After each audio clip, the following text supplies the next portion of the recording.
Telangana Telugu Desam party మళ్ళీ పుంజుకోబోతోంది. చంద్రబాబు స్పష్టంగా తనదైనటువంటి సందేశాన్ని, సంకేతాన్ని ఇచ్చేశారు.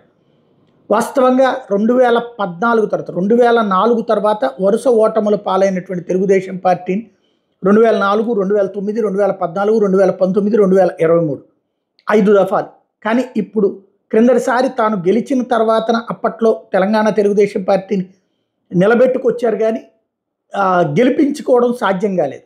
ఇప్పుడు ఆంధ్రాలో వచ్చినటువంటి ఘన విజయం ఏదైతే 164 సీట్ల ఘన విజయం ఉందో దాంతో ధైర్యం వచ్చింది బాబుకి.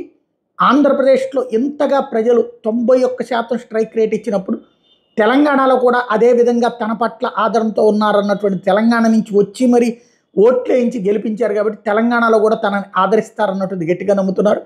అందుకోసమే పార్టీ పునర్వైభవం అన్నటువంటి ప్రకటన చేశారు. ఎన్టీఆర్ ట్రస్ట్ భవన్కి వెళ్ళి మరి ఈ ప్రకటన చేయడం ద్వారా తెలుగుదేశం పార్టీ తెలంగాణ మరొకసారి పుంజుకునేటందుకు సిద్ధపడుతోంది.